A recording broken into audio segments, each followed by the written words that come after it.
नमस्कार। कार्यक्रम हमारे मेहमान में सभी दर्शकों का स्वागत है। दर्शकों, आप सोच रहे होंगे कि आज मैं आपको स्टूडियो से निकालकर कहाँ ले आया हूँ। तो आज के कार्यक्रम की यही विशेषता है कि आज के कार्यक्रम के जो मेहमान हैं, दूरदर्शन जगदलपुर की टीम खुद उनकी मेहमान बनकर आई है। जी हाँ, आज हम आपको लेकर आए हैं नारायणपुर ज़िले के कलेक्टर कार्यालय में। आज के हमारे मेहमान हैं कलेक्टर नारायणपुर श्री अजीत वसंत जी। आप वर्ष 2013 के भारतीय प्रशासनिक अधिकारी हैं। वर्ष 2007 में नारायणपुर ज़िला अपने अस्तित्व में आया और तब से लेकर आज तक ये सफलता की, विकास की नित नई कहानी लिख रहा है। क्या है इस कहानी का नवीनतम अध्याय और किस तरह के विकास के कार्यक्रम यहाँ संचालित हैं? नारायणपुर ज़िले के ग्रामीण आदिवासी किस तरह का आर्थिक और सामाजिक विकास कर रहे हैं? ऐसे ही कुछ सवालों के जवाब के लिए आइए मिलते हैं आज के मेहमान से। अजीत जी, इस कार्यक्रम में आपका बहुत बहुत स्वागत है। धन्यवाद। आपको नमस्कार, सभी दर्शकों को भी नमस्कार। अजीत जी, सबसे पहले आपसे जानना चाहेंगे, अगर आपके शब्दों में हम नारायणपुर ज़िले की परिभाषा सुनना चाहें तो वो परिभाषा क्या होगी? जी, नारायणपुर पूर्व में अविभाजित बस्तर का हिस्सा था, जो 2007 ईस्वी में एक अलग ज़िले के रूप में बना है। इस ज़िले के अगर हम भौगोलिक और सांस्कृतिक परिदृश्य को देखें तो ये मूलतः आदिवासी बहुल ज़िला है। ज़िले की बहुसंख्या आदिवासी है, जिनमें भारत सरकार द्वारा विशेष संरक्षित आदिम जनजाति के रूप में अबूझमारिया जनजाति के लोग ज़िले में निवास करते हैं। इसके अलावा गोंड, मारिया, मुरिया, इन सभी जनजातियों के लोग भी ज़िले में निवास करते हैं। इन सभी जनजाति समुदायों के सांस्कृतिक परिदृश्य से यह ज़िला काफ़ी समृद्ध है। उनके रीति रिवाज, उनकी सांस्कृतिक परंपराएं, उनकी जो रूढ़िगत व्यवस्थाएं हैं, वो सभी इस ज़िले में आपको आज भी अपने मूल रूप में देखने को मिलेंगी। तो मेरे लिए यह ज़िला एक तरह से जो हमारी अनुसूचित जनजाति समुदाय है, उनकी संस्कृतियों को अक्षुण्ण रखते हुए हम उन्हें विकास का किस तरह फ़ायदा पहुंचा सकते हैं, मैं इस ज़िले को इसी रूप में देखता हूँ। अजय जी, बहुत ही सुंदर शब्दों में आपने नारायणपुर ज़िले को परिभाषित किया है। देखिए, हर क्षेत्र एक दूसरे से अलग होता है, सबकी प्राथमिकताएं भी अलग होती हैं। अगर हम जानना चाहें कि विकास के संदर्भ में नारायणपुर ज़िले की प्राथमिकताएं क्या हैं, तो आप क्या कहेंगे? विकास के संदर्भ में अगर इस ज़िले की प्राथमिकताओं को मैं रेखांकित करना चाहूँगा तो शिक्षा और स्वास्थ्य इस ज़िले की परिस्थितियों के अनुसार यह शुरू से ही शासन की प्राथमिकता रही है।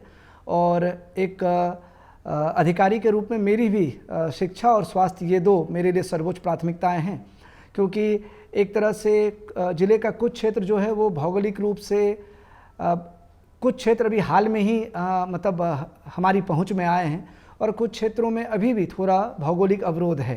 तो शिक्षा और स्वास्थ्य, इनको पहुंचाना हमारे लिए एक बहुत बड़ी जिम्मेवारी है और इसी को मैंने अपनी प्राथमिकता बनाया हुआ है। इसके साथ साथ जो महिलाओं और बच्चों के पोषण हैं, उनको भी हमने अपनी प्राथमिकता में रखा हुआ है। शिक्षा की जो आज स्थिति है, जो आज दशा है, वो किस तरह की है, क्या पाते हैं आप? और जिन अवरोधों की बात आपने की है, उन अवरोधों को किस तरह से आप लोग दूर कर रहे हैं? नारायणपुर ज़िले में अगर आंकड़ों की बात करें तो यहाँ 34 उच्च हाई स्कूल और हायर सेकेंडरी स्कूल हैं। इस बार उन विद्यालयों में जहाँ पर शिक्षकों की कमी थी, हमने जिला खनिज संस्थान न्यास मद से अतिथि शिक्षकों और अतिथि व्याख्याताओं की नियुक्ति की है। इस ज़िले में 200 से अधिक ऐसे व्याख्याताएँ उन स्कूल्स में काम कर रहे हैं जहाँ पे कि पद रिक्त थे। इसका एक बेहतर परिणाम हमें इस वर्ष के परीक्षाफल में देखने को मिला है, जिसमें 10वीं की बोर्ड परीक्षा में ज़िले का रिजल्ट लगभग 6% इम्प्रूव हुआ है और 12वीं में यह रिजल्ट लगभग 12% इम्प्रूव हुआ है। हमारा रिजल्ट 10वीं में 83% है और 12वीं में यह 90% के अप्रॉक्स है। हमारी यह कोशिश है कि आगे आने वाले इस वर्ष में इस रिजल्ट को हम और ज़्यादा से ज़्यादा तरीके से हम और इंक्रीज करें।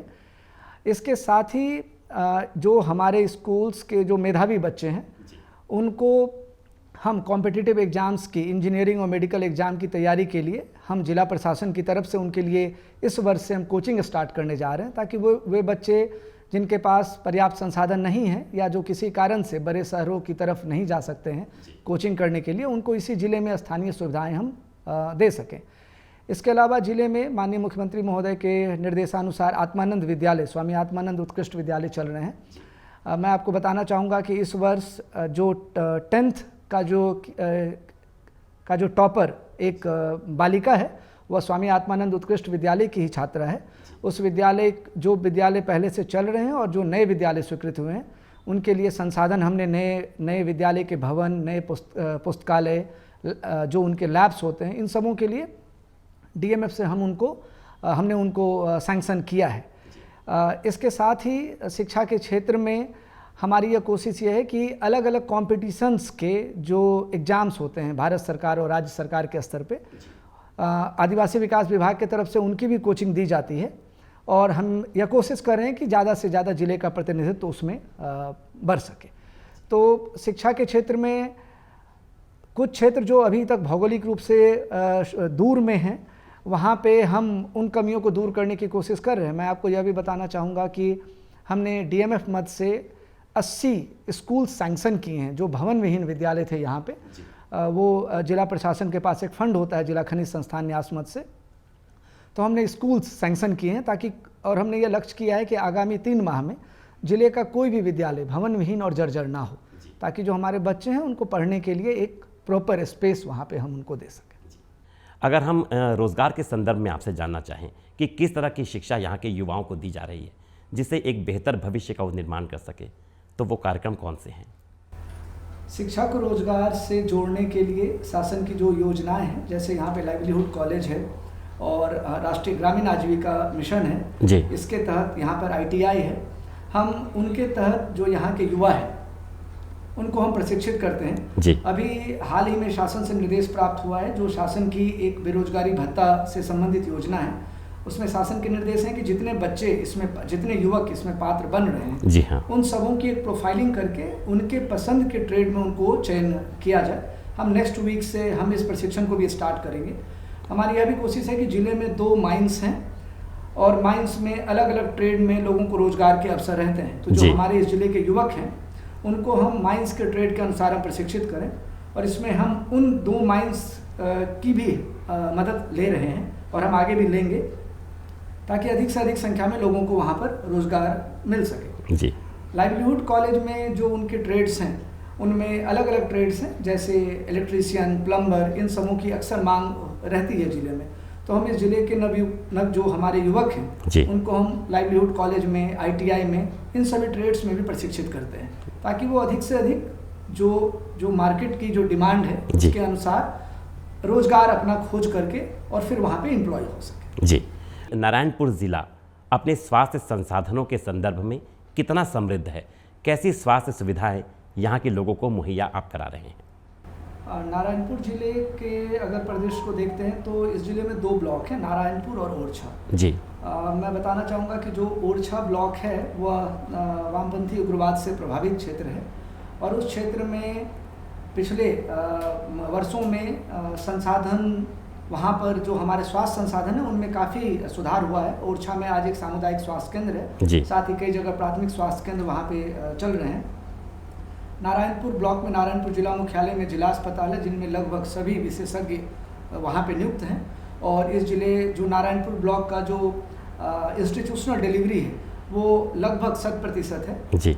ओरछा ब्लॉक में कुछ तो जो भौगोलिक रूप से कुछ वहाँ पे बाधाएं हैं अंदरूनी क्षेत्रों में और कुछ जो वामपंथी उग्रवाद हैं उस क्षेत्र में, इसके कारण अंदरूनी क्षेत्रों में स्वास्थ्य सुविधाओं की कुछ कमी है, लेकिन उसके लिए जिला प्रशासन और शासन के मार्गदर्शन में हमने वहाँ पे अलग से पैरामेडिकल स्टाफ की नियुक्ति की है। वहाँ पे अर्ली रेफरल सेंटर वहाँ पे चल रहे हैं ताकि वे माताएं जो अंदरूनी क्षेत्र में हैं, गर्भवती माताएं, उनको उनके डिलीवरी डेट से पहले हम यहाँ पर ला लेते हैं इन केंद्रों में।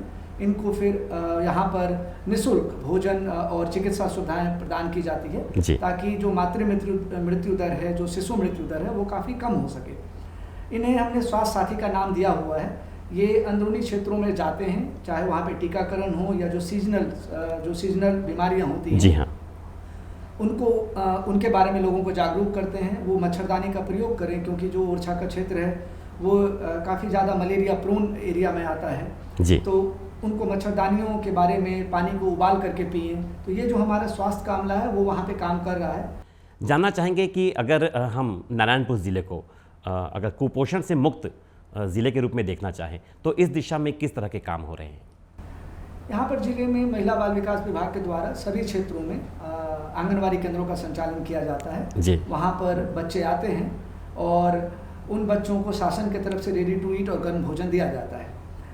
साथ ही मुख्यमंत्री सुपोषण अभियान के तहत हम 6 माह से 3 वर्ष के जो कुपोषित बच्चे हैं और 3 से 6 वर्ष के सभी बच्चे जो आंगनवाड़ी केंद्रों में आते हैं जी। उनको हम अंडा और चिक्की उनके प्रोटीन की कमी को दूर करने के लिए यह जिला खनिज संस्थान न्यास मद से मुख्यमंत्री महोदय के निर्देशानुसार उनको दिया जाता है। जी हाँ।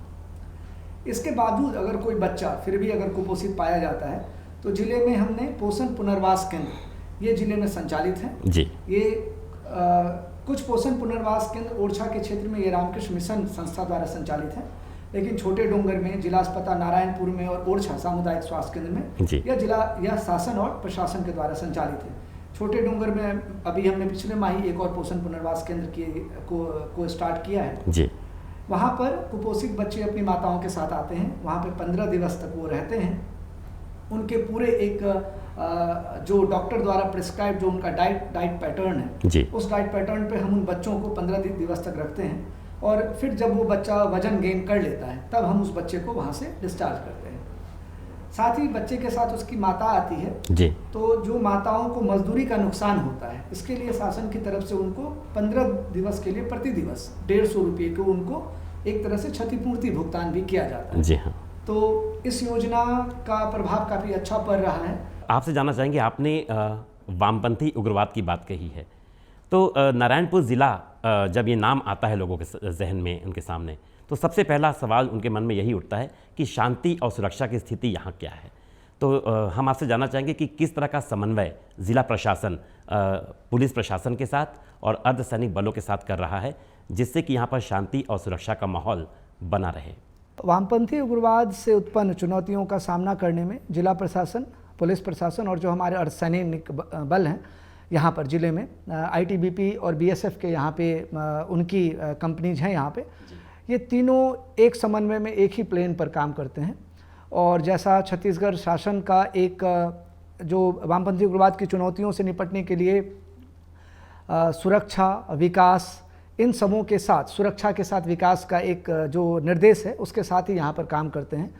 जो सुरक्षा बलों की जो भी उनके तरफ से उनको प्रशासन से जो भी संसाधन की ज़रूरत होती है उसको प्रशासन प्राथमिकता पर उनको उपलब्ध करवाता है, क्योंकि विकास के लिए सुरक्षा एक अनिवार्य पूर्व शर्त है।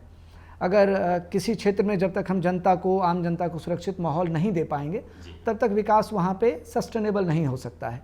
तो उस सुरक्षा को उपलब्ध करवाने में हम सभी जिला प्रशासन के सभी अंग, हम सभी साथ मिलकर काम करते हैं और हमारी यह पूरी कोशिश रहती है कि एक सुरक्षा का माहौल ज़िले में रहे। ज़िले में अभी शांतिपूर्ण स्थिति है। अजीत जी, हम आपके ज़िले में आज मेहमान बनकर आए हैं। इस कार्यक्रम में आप हमारे मेहमान हैं, लेकिन उन मेहमानों के बारे में हम बात करना चाहेंगे जो नारायणपुर ज़िले में पर्यटक के रूप में आना चाहते हैं। तो शांति और सुरक्षा की बात तो आपने बता दी, पर्यटन के क्षेत्र में यहाँ क्या आकर्षण है और किस तरह का विस्तार उन्हें दिया जा रहा है? जैसा मैंने बताया है कि यह क्षेत्र आदिवासी बहुल है और प्राचीन रीति रिवाज अपने मूल रूप में आपको अभी भी इस जिले में मिलेंगे। जी। मैं बताना चाहूँगा कि नारायणपुर जिला देवगुरी और घोटुल इनकी जन्मभूमि माना जाता है। घोटुल यहाँ पर जो हमारे जो जनजातीय समुदाय हैं उनकी सदियों से चली आ रही एक बहुत ही एक निरंतर संस्था है। एक तरह से उसको हम सामाजिक धार्मिक संस्था उस समाज का कहते हैं जी। और उन्हीं से संबंधित यहाँ पर एक मावली मेला का आयोजन किया जाता है। मैं बताना चाहूँगा यह मेला लगभग 700 से 800 साल पुराना है जी। तो एक तरह से हम इसको जो बस्तर का दशहरा है ये लगभग उससे या उससे भी पुराने समय से यहाँ पे चला आ रहा है जी। यह मेला बहुत बड़े स्तर पे यहाँ पर मनाया जाता है। अन्य जिलों के पर्यटक सभी आते हैं और कुछ वर्ष पहले तक और अभी भी अन्य देशों के पर्यटक भी इस मेले को देखने के लिए आते थे जी। जो यहाँ के अबुझ मारिया जनजाति, मारिया जनजाति और जो गोंड जनजाति, इनकी जो स्थानीय रीति रिवाज है जी। वो आपको अभी भी उस मेले में अभी भी उसी मूल रूप में देखने को मिलती है।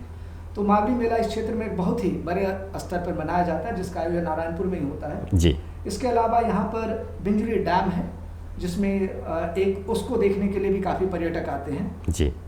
राम वनगमन पथ पर भी इस जिले के 3 स्थलों का चयन किया गया है। अभी उन स्थलों के विकास का कार्य किया जा रहा है जिससे कि राम वनगमन पथ छत्तीसगढ़ शासन की महत्वाकांक्षी योजनाएं हैं जी। लोगों को अपने सांस्कृतिक जड़ों से जोड़ने के लिए, अपने सांस्कृतिक रीति रिवाजों से जुड़े रहने के लिए शासन की अलग अलग योजनाएं हैं। शासन की तरफ से देवगुरी और घोटुल इनके पुनर्निर्माण के लिए भी यहाँ पर शासन की तरफ से निर्देश दिए गए हैं, जिस पर काम हो रहा है। तो सांस्कृतिक रीति रिवाज, मरई, जो यात्रा होता है जनजाति समुदायों का, ये सभी यहाँ पे सांस्कृतिक पर्यटन की दृष्टि से बहुत ही एक अच्छा अवसर उपलब्ध करवाते हैं पर्यटकों को। जी हाँ, आपसे जानना चाहेंगे इन सारे विकास के जो कार्यक्रम हैं, इनसे हटकर थोड़ा व्यक्तिगत जीवन को स्पर्श करना चाहेंगे। आपसे जानना चाहते हैं कि आपका बचपन कहाँ गुजरा, आपकी प्राथमिक शिक्षा कहाँ पर हुई? मैं जब मतलब मेरा बर्थ प्लेस है वो बिहार में है, और एकीकृत बिहार उस समय था, तो मेरी प्राथमिक शिक्षा झारखंड में पाकुड़ ज़िले से हुई है। मेरे फादर वहाँ पर टीचर थे, और जो 10वीं तक की परीक्षा मैंने वहीं पर जो सरकारी स्कूल था मैंने वहाँ से किया है, और 11वीं और 12वीं की परीक्षा के लिए मैं पटना में था, पटना से मैंने 12वीं की है, और उसके बाद दिल्ली विश्वविद्यालय मैंने ज्वाइन किया। दिल्ली विश्वविद्यालय से मैं इतिहास विषय में स्नातक हूँ, और वहीं पर फिर मैंने जो संघ लोक सेवा आयोग की परीक्षा उसकी तैयारी की। 2013 में मेरा भारतीय प्रशासनिक सेवा में चयन हुआ, और इससे पूर्व मैं ग्रुप बी सर्विसेज में भारत सरकार के अंदर ही दिल्ली में कार्यरत था, और 2013 में चयन होने के बाद मुझे छत्तीसगढ़ कैडर आवंटित हुआ, और उसके बाद मैं छत्तीसगढ़ राज्य में अलग अलग जिलों में और अलग अलग पदों पर अपनी सेवा दे रहा। आज के युवा जो इस तरह के किसी प्रशासनिक पद पे आना चाहते हैं या अपनी एक पहचान बनाना चाहते हैं, किस तरह के अवरोधों का सामना उनको करना पड़ता है, और ऐसी स्थिति में किस तरह की वो हिम्मत रखें जिससे ऐसे अवरोधों में वो घबराएं नहीं? मैं चूँकि सिविल सेवक हूँ, तो मैं सिविल सेवा के बारे में बताना चाहूँगा कि अगर मैं मतलब जो हमारे यूथ्स हैं जो कॉम्पिटिटिव एग्ज़ाम्स की तैयारी करते हैं, तो अगर आप सोसाइटी में एक बड़े स्तर पर चेंज लाना चाहते हैं, या एक सोसाइटी के एक बहुत बड़े हिस्से को शासकीय योजनाओं से उनको मजबूत करना चाहते हैं, उनके जीवन स्तर में सुधार लाना चाहते हैं, तो मेरा मानना है कि सिविल सेवा आपको एक बहुत ही बेहतर अवसर प्रदान करता है। इनफैक्ट ये one of the best platform है अपनी कंट्री का, जो भारत का संविधान यहाँ के युवकों को देता है। सिविल इसकी तैयारी के मैं बताना चाहूँगा कि ग्रेजुएशन के बाद यूजुअली लोग इसकी तैयारी करते हैं कॉम्पिटिटिव एग्ज़ाम, तो सही मार्गदर्शन मिलना और धैर्य, ये दो बहुत ही आवश्यक हैं सिविल सेवा की तैयारी के लिए। और आज के समय में अच्छी बात यह है कि इंफॉर्मेशन टेक्नोलॉजी, सूचना प्रौद्योगिकी के प्रसार के कारण गांव और शहर के बीच का जो डिजिटल गैप था, वो गैप अब बहुत ही कम होते जा रहा है। तो पिछले 4-5 वर्षों में मैंने भी देखा है कि अब यह बिल्कुल आवश्यक नहीं है कि आपको किसी बड़े शहर में जाकर ही तैयारी करनी चाहिए। जब भी रिजल्ट निकलता है, मैं खुद भी देखता हूं कि अत्यंत छोटे शहरों से भी लोग बिना दिल्ली या बिना बड़े शहर गए हुए इसको क्वालिफाई कर रहे हैं। तो ये एक नया विकास है, ये एक नया डेवलपमेंट है जिसका कि हमारे यूथ फ़ायदा उठा सकते हैं, कि वो घर से बाहर निकले बिना वो अपने जहाँ रहते हैं वहीं पे एक प्रॉपर माहौल बना करके, उस माहौल में रह करके इसकी तैयारी वो कर सकते हैं। इसीलिए आप यह भी देखेंगे कि अब उन राज्यों से भी चयन हो रहे हैं जो कि ट्रेडिशनली आज से 10-15 साल पहले उन राज्यों से चयन नहीं होता था। तो एक तरह से यह एक मैं बोलना चाहूँगा कि यह सिविल सेवा का यह एक तरह से लोकतांत्रिक प्रसार है कि हर राज्य से और हर ज़िले से हमारे जो नवयुवक हैं उनका चयन हो रहा है। और मैं यह एक तरह से मेरा यह अनुरोध है जो हमारे यूथ्स हैं कि आप जो आईटी सेक्टर है जिसमें हमारे देश का विकास काफ़ी अच्छा हुआ है लास्ट 10 वर्षों में, आप इसका अधिक से अधिक फ़ायदा उठाएं और फिर आप किसी भी स्तर के कॉम्पिटिटिव एग्ज़ाम को बहुत ही आसानी से क्रैक कर सकते हैं। बहुत अच्छी बात आपने बताई। निश्चित ही ये कार्यक्रम देखने वाले सभी जो युवा हैं जो किसी पद पर पहुंचकर अपनी पहचान बनाना चाहते हैं, उन्हें बहुत इससे मदद मिलेगी। अजीत जी, आपसे जानना चाहते हैं कि अबूझमाड़ क्षेत्र जो है बड़ी विशेषता लिए हुए है, तो अबूझमाड़ को कितना बूझा गया है, ये बताइए हमें। अबूझमाड़ क्षेत्र अब उतना अबूझ नहीं रहा है प्रशासन और शासन के लिए। अबूझमाड़ क्षेत्र में आईआईटी रुड़की के सहयोग से जो हम सुनते आ रहे थे कि वह असर्वेक्षित लैंड है, लेकिन सर्वे कार्य प्रारंभ है। 18 गांव का सर्वे पूर्ण हो चुका है जी।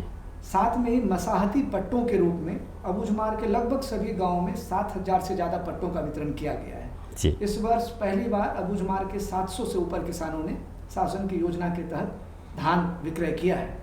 साथ ही अंदर के अंदरूनी क्षेत्रों में भी स्वास्थ्य केंद्र हैं, हमारे स्वास्थ्य के स्टाफ हैं जी। वहाँ आंगनवाड़ी केंद्र हैं।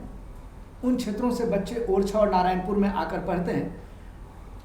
सड़क की समस्या मैं मानूंगा कि वो थोड़ी सी अभी भी है, लेकिन जिस अबूझमार में जिस बूझने की बात की जाती थी जी, शासन और प्रशासन के प्रयास से काफ़ी हद तक अबूझमार को बूझने का प्रयास किया गया है जी। और जिस दिन समय के कुछ वर्षों में यह सर्वे का कार्य पूर्ण हो जाएगा, जिससे वहाँ के लोगों को जो उनके जो भूमि से संबंधित दस्तावेज हम वो भी दे सकेंगे और साथ ही शासन की सभी योजनाओं में वो भागीदार बन सकेंगे।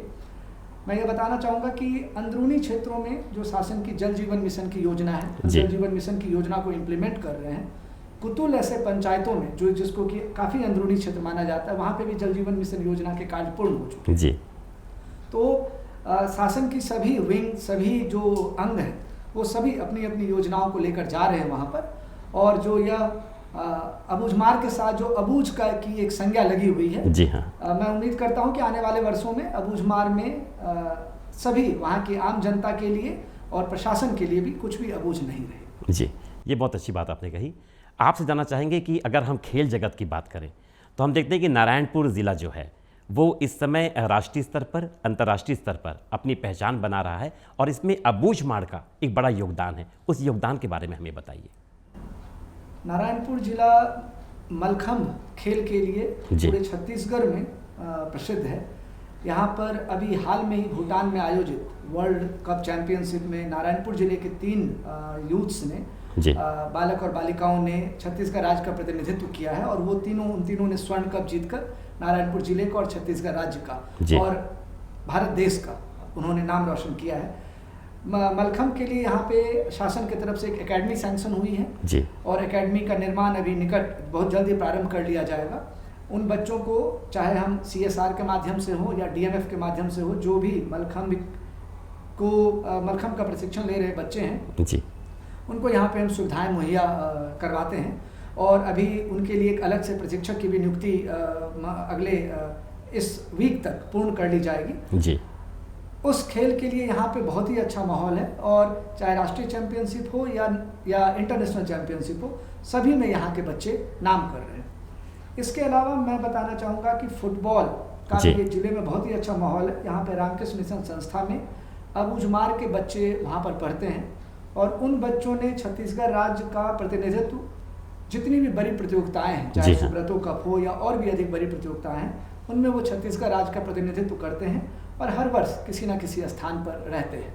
तो फुटबॉल के हिसाब से भी जिले में असीम संभावनाएं हैं और हम संस्था के साथ मिलकर, रामकृष्ण मिशन संस्था के साथ मिलकर या और भी जो हमारे गैर सरकारी संस्थाएं हैं उनके साथ मिलकर हम फुटबॉल को भी बढ़ावा देने की कोशिश कर रहे हैं। जी। अजीत जी, इस कार्यक्रम हमारे मेहमान के माध्यम से आज आप हमारे दर्शकों से रूबरू हुए।